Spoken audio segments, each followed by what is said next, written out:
अमृतांशुद्भव अक्षय कलाओं के सागर भगवान विष्णु को यहाँ 16 कलापूर्ण चंद्रमा का उद्गम स्थल कहा गया है।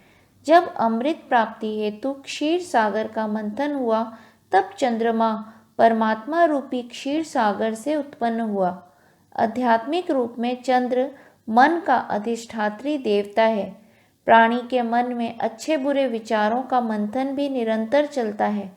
परमात्मा की कृपा से सही सत्य विचार ही चंद्रमा का उद्भव है। भानु तमेव भांत मनु भाति सर्वम तस्य भाषा सर्वमिदं विभाति इति श्रुते।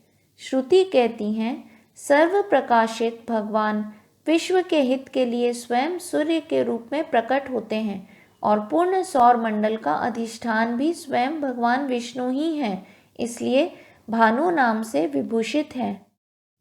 शश बिंदु चंद्रमा में दाग भौतिक नेत्र को खरगोश के छाया चित्र के समान प्रतीत होता है।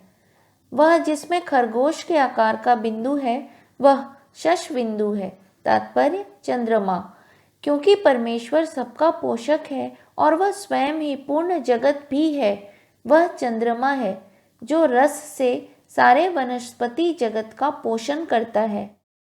सुरेश्वर देवताओं और शुभदाताओं के ईश्वर होने के कारण भगवान विष्णु सुरेश्वर कहलाते हैं। सुर का एक अर्थ स्वर से भी है।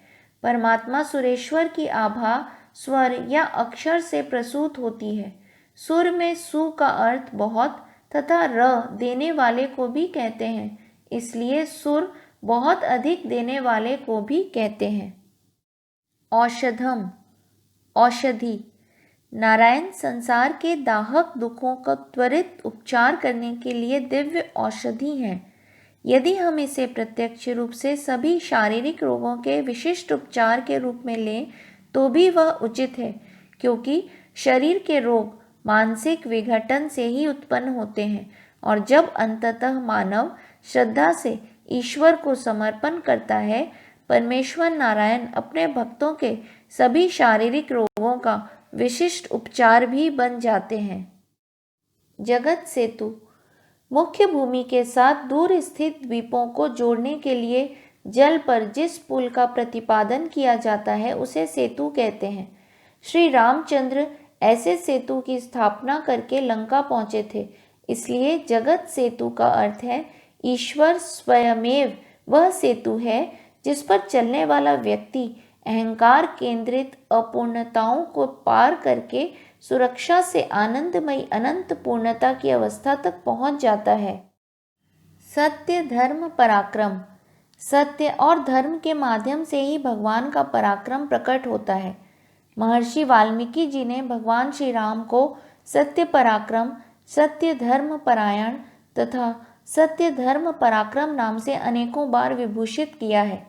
ईश्वर ही सत्य और शुद्धता को स्थापित करने के लिए निरंतर असत्य और अधर्म के नाश में प्रयासरत रहते हैं, इसलिए उनका एक नाम सत्य धर्म पराक्रम भी है।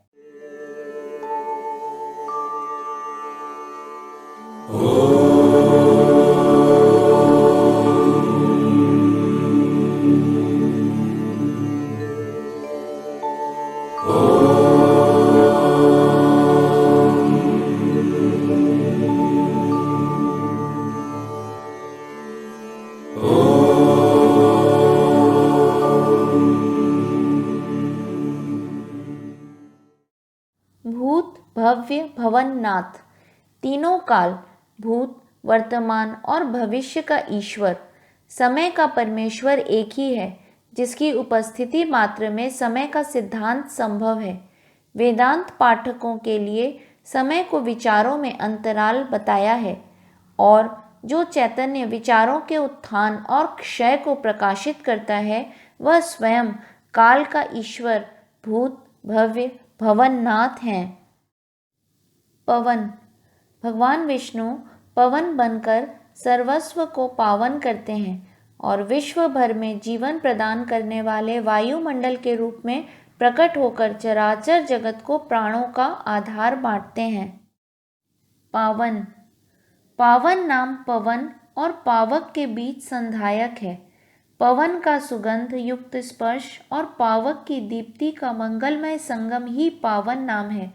भगवान पावन विष्णु की कृपा से ही चराचर जगत में प्राणी जीवित रहते हैं। विश्वात्मा ही पवन को प्राणवायु रूप में पवित्र कर देते हैं। पवन का गुण धर्म पावन होता है। भगवान अपने भक्तों को पवित्र पावन उनका उद्धार करते हैं, इसलिए श्री हरि को पावन नाम से विभूषित किया गया है। अनल। श्रुति कहती है अनल अग्नि अगंध है, परमात्मा भी गंधहीन है, इसलिए विष्णु जी अनल कहलाते हैं।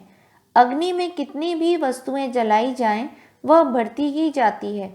अग्नि का रूप रमणीय भी होता है और भयंकर भी। यहाँ अनल नाम में भगवान के तेज एवं प्रताप की अपरिमेयता तथा अविनश्वरता का दर्शन हो रहा है। कामहा। अपने भक्तजनों के सकाम भाव को नष्ट करने वाले। भगवान विष्णु अपने भक्तों की वासनाओं से उत्पन्न कामनाओं को नष्ट करने के कारण कामहा नाम से विभूषित हैं। जैसे सूर्य अंधकार का नाश करते हैं, वैसे ही भगवान विष्णु कृपा करके भक्तों की कामनाओं को नष्ट कर देते हैं। कामकृत। इच्छाएं वासनाओं से गठित कारण शरीर से उत्पन्न होती हैं, पर आत्मा की प्रबल उपस्थिति के बिना वासनाएं भी स्वयं को व्यक्त नहीं कर सकती। इस प्रकार इच्छा और उसकी उत्तेजनाएं भी आत्मा के कारण ही संभव हैं, इसलिए उस ईश्वर को कामकृत कहा जाता है। कांतः। कमनीय रूप। काम का सृजन और वर्जन दोनों एक साथ करने वाले श्री भगवान विष्णु का यह कांत नाम विलक्षण कांति की ओर संकेत करता है। विश्व में जहाँ भी शांति, सुंदरता, पवित्रता दिखाई देती है, वह सभी भगवान विष्णु का कांत स्वरूप ही है। काम। ब्रह्मा, विष्णु तथा महादेव तीनों देवों का प्रतीक है यह नाम। सृष्टि, स्थिति और लय तीनों का बोध इस एक नाम में समाहित है। काम को उत्पन्न और समाप्त करने वाले भगवान को काम नाम से संबोधित किया गया है। गीता के अध्याय 7 श्लोक 11 में भगवान कहते हैं कि सब भूतों में धर्म के अनुकूल काम मैं ही हूँ। काम रूप भगवान विभिन्न रूपों में हर एक प्राणी के अंदर विराजमान है। कामप्रद। जो इच्छित पदार्थों को प्रदान करता है, सभी कामनाओं की पूर्ति करता है। भक्त के लिए परमेश्वर सभी वांछित पदार्थों का प्रदाता है और ध्यान योगी के लिए परमेश्वर मन की वह अवस्था है जहाँ सभी कामनाओं की पूर्ति होती है। तात्पर्य, इस दिव्य अनुभव के बाद और कोई इच्छा शेष नहीं रह जाती। प्रभु। वह विष्णु ही परमेश्वर, स्वामी, अधिपति, प्रभु हैं, जिसके पास करने, न करने और अन्य कुछ करने की सभी शक्तियां हैं, उसे महाप्रभु कहा जाता है। हरि ओम। श्री विष्णवे नमः।